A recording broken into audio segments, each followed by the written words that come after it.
வெற்றிவேல் முருகனுக்கு, வீரவேல் முருகனுக்கு, ஞானவேல் முருகனுக்கு. பக்த கோடி பெருமக்களுக்கு ஒரு அன்பான வேண்டுகோள்.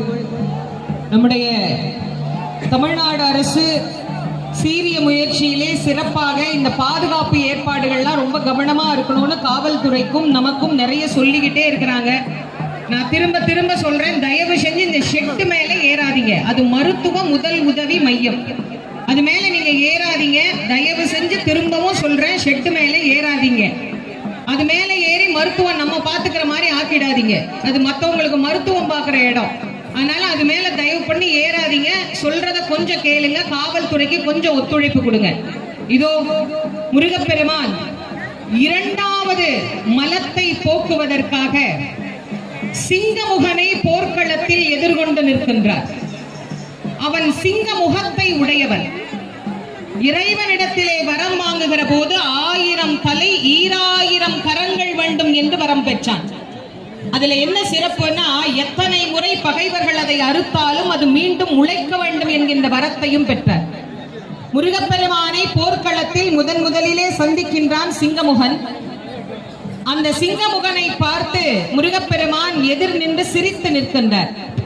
சிரித்த முகத்தோடு இருக்கின்றான் சிங்கமுகாசூரன். இப்ப கூட பாருங்க, தலையாட்டும் போது சிங்கமுகன் சிரிச்சிட்டு தான் இருக்கிறான். கண்மமலத்தின் வெளிப்பாடு. கண்மம் என்றால் ஆசை.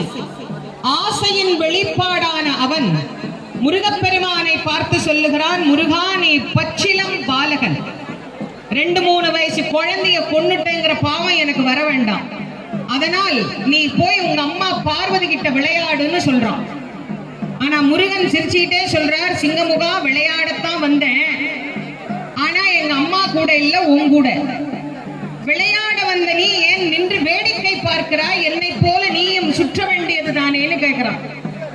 அப்போ முருகப்பெருமான் சிரிச்சுக்கிட்டே சொல்றாராமா, ஆடி அடங்குவது உங்கள் வேலை, உங்களை ஆட்டி வைத்து நின்ற இடத்திலேயே அடக்குவதுதான் என்னுடைய வேலை. ஆகவே நீ ஆடு, உன் ஆட்டம் எவ்வளவு வரை நீடிக்கிறது என்று நான் பார்க்கிறேன் என்று முருகப்பெருமான் சொல்ல, சிங்கமுகன் முடிந்தால் என் கரத்தையும் சிரத்தையும் அறுத்து பார் என்று கூறுகிறார். ஒவ்வொரு கரத்தையும் சிரத்தையும் அறுத்து அறுத்து தள்ள தள்ள மீண்டும் சிரகரங்கள் அவனுக்கு முளைத்துக் கொண்டே இருக்கிறது. 1000 சிரகரங்களையும் அறுத்து தள்ள வேண்டும் என்று நினைக்கிறார். ஆனால் முருகப்பெருமானால் அது முடியவில்லை. சிங்கமுகன் சிரித்துக் கொண்டே சொல்லுகிறான், என் கரத்தையும் சிரத்தையுமே உன்னால் அறுக்க முடியவில்லை.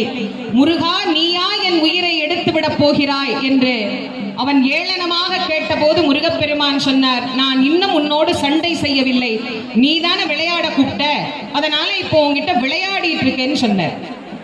இப்போ நான் ஒரு பானம் போடுறேன், உன் தலையும் ஒரு தலை 2 கையை தவிர மற்றவைகள் முளைக்கிறதா பார் அப்படின்னு சொல்லி ஒரு பானத்தை விடுத்தார். ஒரு தலை 2 கையை தவிர மற்றவைகள் எல்லாம் அச்சு கீழே விழுந்தது. மீண்டும் சிரகரங்கள் உள்ளிருந்து முளைக்க தோன்றியது. முருகப்பெருமான் அத்தனையும் உள்ள போய் ஒளிஞ்சிச்சு. அப்பதான் சிங்கமுகனுக்கு ஒரு பயம் வந்தது. ஆஹா, இந்த முருகன் நம்மை கொன்று விடுவான் போல் தெரிகிறதே என யோசிக்க ஆரம்பித்தான். முருகா, நீ வளமையில் எல்லோரும் வைத்திருக்கிற ஆயுதங்களை வைத்து யுத்தம் செய்ய வரவில்லை. புதிதாக வேல் என்கிற ஏதோ ஒரு ஆயுதத்தை வாங்கி கொண்டு வந்திருக்கிறாய். அதுவும் உன் சொந்த வேலும் அல்ல, கடன் வாங்கி வந்த வேல். அந்த வேலை வைத்துக் கொண்டு எங்களை எல்லாம் நீ வேடிக்கை காட்டுகிறாய். வேலின்றி வேறு ஆயுதத்தால் எங்களை கொல்ல முடியுமா என்று சிங்கமுகன் கேட்டபோது முருகப்பெருமான் சொல்றார், சிங்கமுகா, உனக்கு வேல் கிடையாது, உனக்கு குலிசாயுதம் என்று ஒரு ஆயுதம் இருக்கிறது. அந்த ஆயுதம் தான் உனக்கு. ஏனெனில் அது ஞானம் இல்லாதவர்களுக்குத்தான் வேல். உனக்கு ஞானம் உண்டு, ஆனால் அது இப்போது மறைந்திருக்கிறது. அந்த மறைந்ததை நான் குலிசாயுதத்தினால் நீக்கி காட்டுகிறேன் என்று சொல்லி சிங்கமுகனுக்கு குலிசாயுதத்தை விடுத்து அவனுடைய கண்மத்தை அழித்து காட்டினார் முருகப்பெருமான். நமக்கும் மனசுக்குள்ள எத்தனை ஆசை, சின்ன சின்ன ஆசையில ஆரம்பிச்சு கோடி கோடி கோடி கோடி ஆசைகள் வச்சிருக்கிறோம். அந்த ஆசைகளே நம்முடைய பிறவிக்கு காரணம். பிறவி நீங்க வேண்டும் என்று சொன்னால் இந்த செந்திலம்பதிக்குத்தான் வர வேண்டும். இதோ கண்மத்தை அழிக்க முருகப்பெருமான் தனது ஆயுதத்தோடு புறப்பட்டு விட்டார். எப்படி சிங்கமுகனின் கண்மம் அழிந்ததோ, அந்த சிங்கமுகன் அழிந்து தேவிக்கு சிங்க வாகனமாக பெற்றானோ, அதுபோல் நம்மிடத்திலே இருக்கக்கூடிய அத்தனை விதமான கண்மமும் அழிய வேண்டும் என்று வேண்டிக் கொள்ள வேண்டும். வெற்றிவேல் முருகனுக்கு, வீரவேல் முருகனுக்கு, ஞானவேல் முருகனுக்கு, சக்திவேல் முருகனுக்கு, செந்தில் நாதனுக்கு, ஜெயந்தி நாதனுக்கு, சுப்பிரமணிய சுவாமிக்கு, செந்தூர் முருகனுக்கு, தணிகை நாதனுக்கு, பாலசுப்பிரமணியனுக்கு, வள்ளி மலாலனுக்கு, கார்த்திகேயனுக்கு, தண்டாயுத பாணிக்கு, சுவாமிநாத மூர்த்திக்கு, பழனிமலை ஆண்டவனுக்கு, திருத்தணிகை முருகனுக்கு, பழமுதிர்ச்சோலை பாலனுக்கு, திருப்பரங்குன்றம் முருகனுக்கு, சுவாமிமலை நாதனுக்கு, இதோ சிங்கமுகனின் சங்கத்தலை வீழ்ந்து அவனுடைய கண்மம் அழிந்து அவன் முருகப்பெருமானிடத்தில் தன்னை முழுவதும் சரணாகதியாக தந்துவிட்டு தான் எந்த இடத்திலிருந்து புறப்பட்டானோ அதே இடத்தை நோக்கி மீண்டும் சென்று விட்டான். மாயை அழிந்தது, கண்மம் அழிந்தது.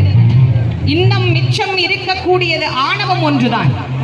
ஆணவம் அத்தனை சுலபமாக அழிந்து விடுமா என்ன? நான், எனது, என்னுடைய